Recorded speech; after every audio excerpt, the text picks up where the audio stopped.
لو حابب تتفرج على ملخص اول حلقتين هتلاقيهم في اللينك اللي فوق ده.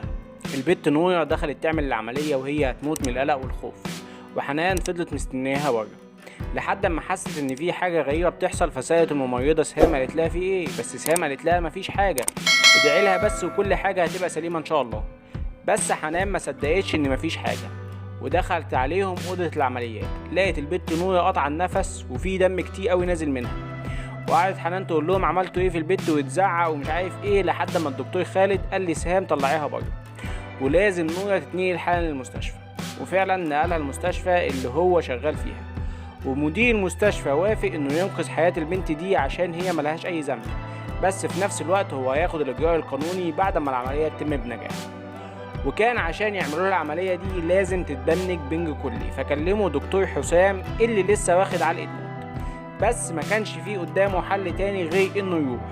ولما راح فهم الدنيا بقى ان الدكتور خالد ده كان بيعمل عملية اجهاض للبت دي وحصلت لها مضاعفات ولازم تدخل جراحي عاجل. بس حسام ما وافقش في الاول لحد ما مدير المستشفى اقنعه ان البنت ملهاش اي علاقة بالكلام ده، ننقذها وبعد كده اتخذ الاجراء اللي انت عايزه.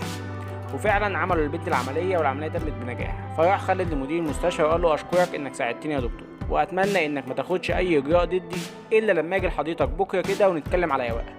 فالمدير قال له ماشي، بس لازم برضه تتكلم مع حسام. فراح خالد عشان يكلم حسام ويحاول يقنعه ان اللي هو بيعمله ده حاجة كويسة، وبيقول له انه بكده بيساعد البنات دي عشان هم بنات غلابة، وعشان كمان ما ينتحيوش ولا اهاليهم تموتهم، وانه شايف انه بيعمل كده رحمة بالبنات دي اللي حياتهم ممكن تبوظ لو اتفضحوا. مش بس كده، ده قال له انا لو جات لي بنت مرتين ما بعملهاش العملية، عشان يعني كده انها ما اتعلمتش من غلطها. وقعد يتكلم مع حسام كتير برضه، بس حسام ما اقتنعش وسابه ومشي. البت نويا بقى بعد ما فاقت رجعت تكلم الواد اللي اسمه شاكي تاني زي الهبله، ولما حنان اكتشفت الكلام اللي بينهم مسكتها هزقتها وحلفت عليها لو كلمتيه تاني لا هعرفك ولا هكلمك طول حياتي. وقامت حنان اتصلت بالواد شاكي ده وهزقته وقالت له البت كانت هتروح فيها بسببك، سيبها في حالها احسن.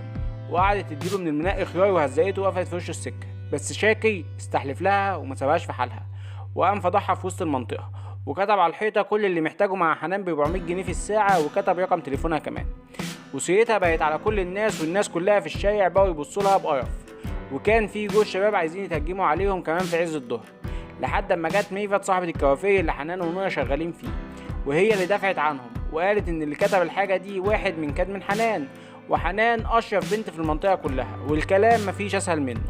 انا ممكن اكتب اي حاجه على الحيطه، هل لازم الكلام ده يبقى حقيقي؟ وبعد كده طلعتهم فوق وقالت لهم هتحكوا لي بقى ايه الحدوته كلها ولا تلموا هدومكم وتمشوا من شقتي وكمان مالكوش شغل عندي. فحنان فضلت ساكته ما تتكلمش. البت نويا بقى هي اللي حكت لميفت على كل حاجه من طقطق لسلام عليكم، وان شاكي الزباله ده هو اللي عمل كده. فميفت طلعت ست جدعه وخدتهم في حضنها، وهي اللي وقفت للواد شاكي ده كمان ومسكته هزقته في وسط المنطقه، وقالت له ان حنان ونويا دول زي بناتي، ولو فكرت بس انك تكلم واحده فيهم انا اللي هقفلك وهخلي عيشتك يبان. حسام بقى كان نفسه يسعد مراته باي شكل، خصوصا بعد ما عرفت انهم استأصلوا الرحم بتاعها وخلاص كده مش هتبقى ام ابدا، وحالتها بقت سيئه جدا وكمان بتفكر في الانتحار. وبرغم انه سأل شيخ في موضوع تأجير الرحم دي، والشيخ قال له ده حرام شرعا، بس برضه حسام ما اقتنعش وكان نفسه يبقى اب باي شكل، ومش اب لاي ابن من اي ام، هو عايز يبقى اب لابن من ليلى لانه حاسس انه السبب في اللي حصل لليلى، وكل اللي كان عايزه انه ياخد بويضات ليلى يحطها في رحم تاني. وعشان كده راح للدكتور خالد وقال له انا مش هاخد ضدك اي اجراء قانوني ولا هشتكيك في النقابه كمان يا عم، بس لازم تساعدني انقل بويضات ليلى لمركز تاني، وتساعدني كمان ان الاقي واحده تحط البويضات دي في الرحم بتاعها. وخالد قعد يقول له ده حرام شرعا وقانونا ويعتبر جريمه في القانون، بس برضه حسام ما كانش همه وكان عايز يبقى اب باي شكل ويقدر يخلي ليلى سعيده وبس. فخالد قال له انا في مركز اعرفه كده بتعامل معاه تقدر تنقل البويضات هناك، بس موضوع البنت اللي عايز تستاجر رحمها دي انا ماليش دعوه بيه. فحسام كلم سهام يمكن تقدر تلاقي له اي واحده، وسهام قالت الكلمتين دول قدام ميفت وحنان، وحنان قعدت تفكر في الكلمتين دول شويه. وبعد كده حسام قدر ياخد بويضات ليلى، بس بالسرقه طبعا وبالاتفاق مع العامل اللي في المركز من ورا الدكتور، لان ليلى كانت امرت باعدام بويضاتها خلاص، اصل هتعمل بيهم ايه تاني بعد ما شالوا لها الرحم. وقدر حسام فعلا انه ينقل البويضات لمركز تاني، وجه الدور على البنت بقى، ففكر في جيجي وقام واخد بوكيه ورد وراح عشان يصالحها، وبتخلص على كده الحلقه الرابعه. فلو عجبك الفيديو ما تنساش تعمل لايك وشير وسبسكرايب وتعمل كومنت عشان اكمل، ولو ما عجبكش الفيديو ما تنساش تعمل ديسلايك وشير وسبسكرايب برضه، بس اعمل كومنت عشان ابطل.